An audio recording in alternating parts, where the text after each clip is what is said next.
Hello, boys and girls. I'm so excited to be able to read to you today about space. And a book that we're going to be reading is called Space Ace.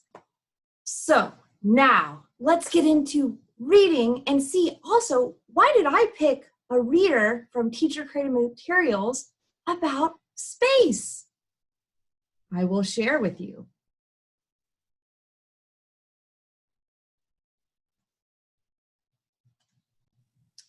Space Ace. It's selected by Michael McCahon and illustrated by Jane Wallace Mitchell. And we are looking at me. My name is Katie Berry. I'm the Director of Customer Relations at Teacher Created Materials. I will be reading to you today. And the role that I have at Teacher Created Materials is that I make sure that all of our customers like you are happy with our products and books, and that we get them from when your teachers order the books, that they get to your schools or your homes safely and on time. So we want to make sure you guys get all of the books in your hands and read and have fun reading. So why space? So why do I like space? Over 50 years ago, actually, they landed on the moon. And my grandma, who is right here, she's with my son. At that time, he was only in second grade.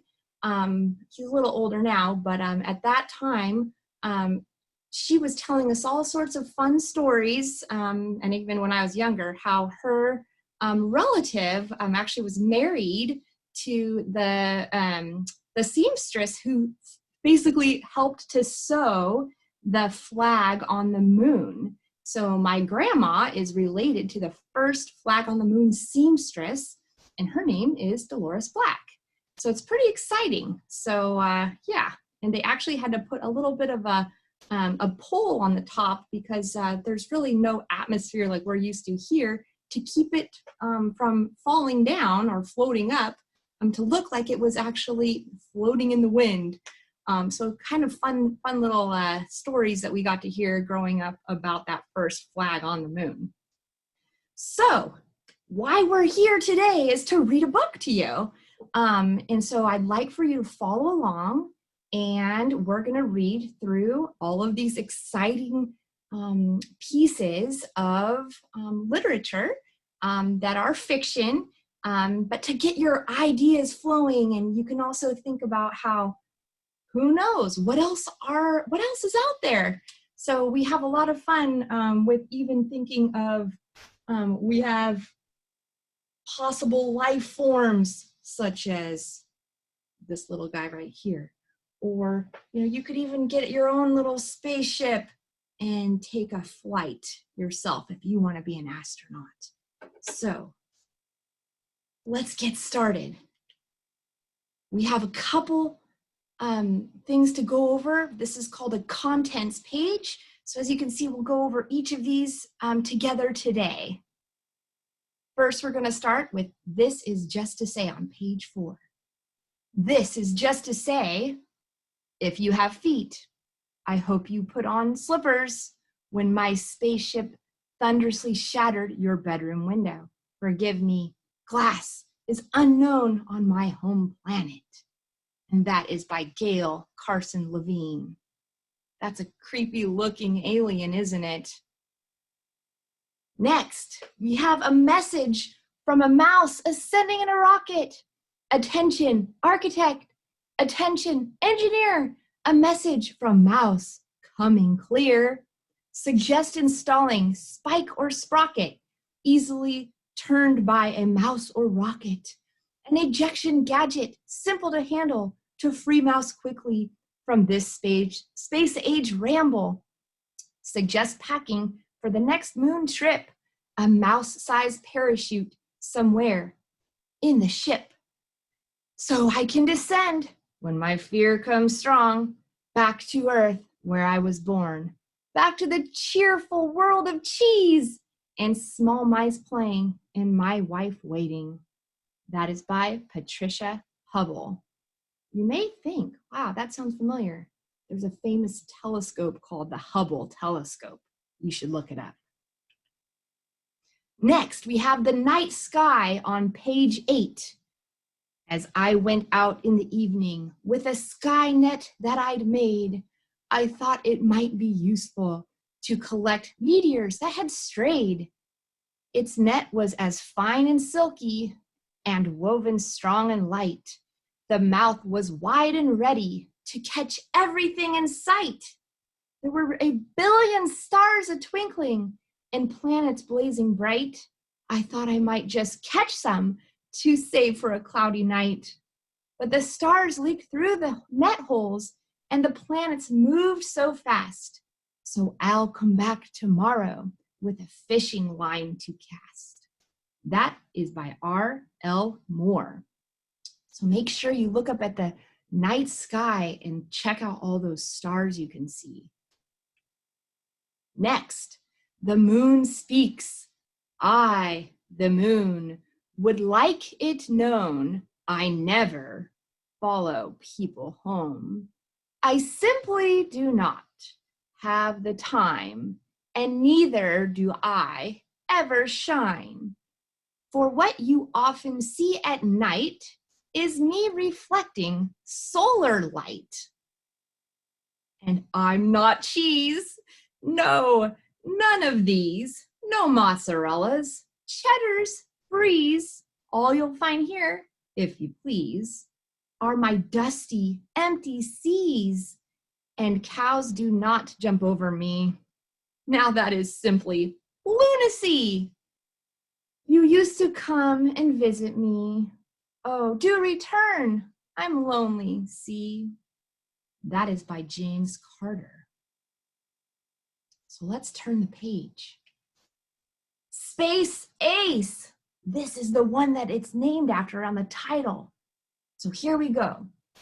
I'm a space ace of skill and daring. The galaxies ring with my fame in rows of bright medals I'm wearing. Darth Vader turns pale at my name. Darth Vader? What? You mean like this Darth Vader? I don't know if you can see that. Darth Vader. Superman is my friend and ally, and I think him a very nice bloke. He flies in for supper on Sundays with a swirl of his colorful cloak. Fan letters from Venus and Saturn, and here I'll be quoting a few. Dear sir, I'm your greatest admirer. Respectfully signed, Doctor Who. I baffle the shrewdest commanders and dodged interplanetary trap. Molecular structures I shatter, rogue rockets I ruthlessly zap. I'm the hero of comet and planet. My lasers can win any war. How come that I lose all the battles with the teacher I have in grade 4? That is by Max Fatchen. So our next piece is going to be our neighbors. Do those look like neighbors you have? Let's see. I met our neighbors from outer space. They looked like us. They had a face, arms and teeth, and legs and toes. They wore pleated skirts and fancy clothes, but they had too many arms and too many feet and walked on their hands as they went down the street. But they smiled and they said to me, how do you do? Like everyone does with neighbors who are new. We became good friends and they are very amused when I try to shake hands and I still get confused. That's by R.L. Moore. The next page is page 18. The moon is full. The moon is full and you can't get moved. I'm not going back till it's improved. It's fit to burst. It's overrun with aliens in search of fun. Every crater's jam-packed full. They say low gravity's the pull. Those package tours that come from Earth, make sure they get their money's worth. Silky t-shirts, solar flares, tinted helmets, no one cares. Hotels as far as the eye can see surround the sea of tranquility. There's no room to swing a cat, just souvenirs and tourist hat. Smaller craters, there are no rules, converted into swimming pools. I want to know when on vacation, what is people's motivation? It baffles me why every race should crowds together in one place. You'd think they'd search for peace and quiet. It beats me while they never try it. Alien life forms cheek by jowl. The smell of suntan oil is foul. Fun fairs, drive-ins, fast food bars. The stink of duty-free cigars. I used to come for a month in June, but that was before the tourist boom. Next vacation, I'll still clear. The moon has lost its atmosphere. And that is by Colin McNaughton. So we're now on to page 21, Shooting Stars. When stars get loosened in their sockets, they shoot off through the night like rockets. But though I stay and watch their trip and search where they have seemed to slip, I never yet have found a chip to carry in my pockets. That's by Eileen Fisher. We're now on page 22. How strange it is. In the sky, soft clouds are blowing by. Nothing more can I see in the blue air over me. Yet I know the planetoids and rocket cones, tell stars studded with blue stones, and many hundred bits of fins and other man-made odds and ends are wheeling round me in space at a breathless astronautic pace. How strange it is to know that while I watch the south clouds blow, so many things I cannot see are passing by right over me. Claudia Lewis wrote that. So isn't it odd when you look up at the sky and you can see how all of the clouds change shapes? So amazing. What's up there? What's up there so far away where comets play? Upwards we stare. Way past the moon, can I go there soon? What's up there? By R.L. Moore. And now we're on page 24. Happy landing. Oh, swifter than the speed of light. It came from afar, galactic zones. Computerized its lonely flight past old dead moons and planets' bones. From hemispheres of gas and dust, from blazing stars and boiling slime, it flew with overpowering thrust and creatures of another time. A ball of fire, a sizzling streak. No interstellar ship was quicker. It landed in our street this week and promptly got a parking sticker. That was by Max Fatchen.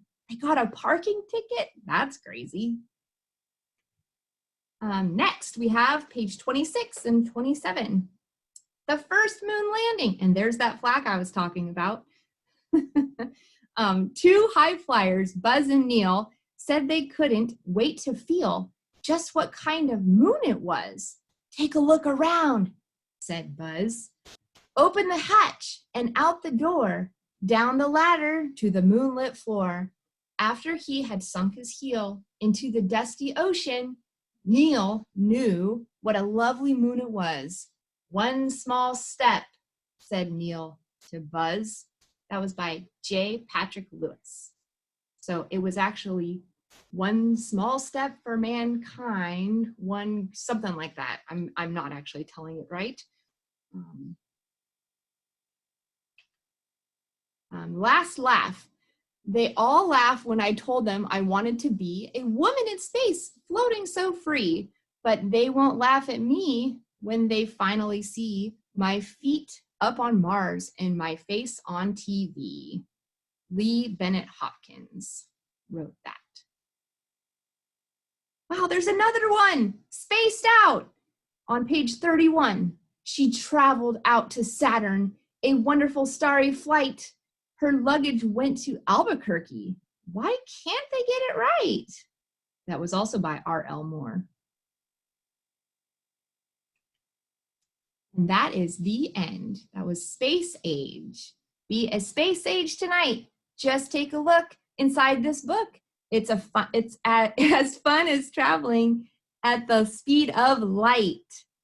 So on that note, I wanted to say thank you to all of you who enjoyed this book with me. And I hope the next time you look at the sky, you think, maybe could that be me up there? And you could be an astronaut. Or else just get a book and you can read along and learn something new. Have a great day or night. Bye. And always have fun learning.